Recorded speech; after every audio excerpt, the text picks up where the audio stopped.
நாளையிலேருந்து இன்றைக்கி தான் ஃபோன் பண்ணேன் ப்ராஜெக்ட் டிசைனர் ஆர்கிடெக்டுக்கு. ஏன்னா கார்த்தி தான் ஃபுல்லாக மேற்பார்வை பண்ணிகிட்டு இருக்காப்புல, நான் அப்பப்போ எட்டி பார்ப்பேன். நான் இன்றைக்கி தான் ஃபோன் பண்ணி சொன்னேன், பா நாளைக்கு காலையில் 10 மணிக்கு சேர் போட்டு உக்காந்துருவேன் நடிகர் சங்கத்து கட்டிடத்தில். நீ முடிக்கிற வரைக்கும் நான் வந்து இங்கிட்டிருந்து கிளம்ப போகிறதில்ல, ஏன்னா என் கல்யாணம் ஃபிக்ஸ் ஆகிடுச்சு, பொண்ணும் கிடைச்சிச்சு. பொண்ணு வேறு யாரும் இல்லை, அவங்க அப்பாவும் இருக்காங்க. அவங்க அப்பாவோட ஆசீர்வாதத்தோட அவரோட அனுமதியோடு நான் வந்து அவங்களோட பேரை சொல்கிறேன். அது Dhansika. Yes, I want to, I would love to, and I am going to marry Danchika.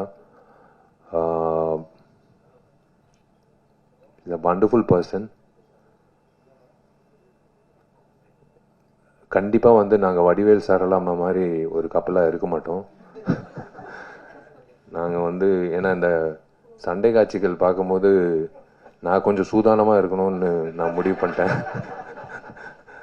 ஏன்னா கொஞ்சம் வார்த்தைகளும் சரி செயல்பாட்டிலும் சரி கொஞ்சம் சூதானமாக இருக்கணும். ஏன்னா கிக்கு வந்து என் தலைக்கு வரைக்கும் வருது.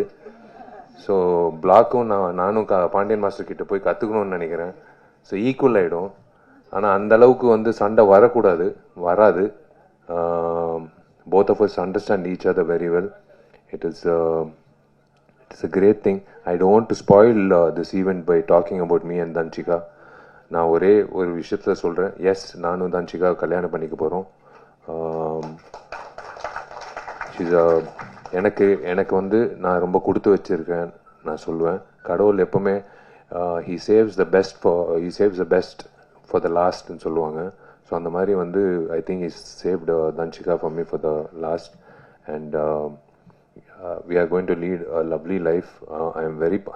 I always think positive. We are going to lead a very positive and lovely life. புரிதல் இருக்குது இப்போ வரைக்கும், எப்பவும் இருக்கும்.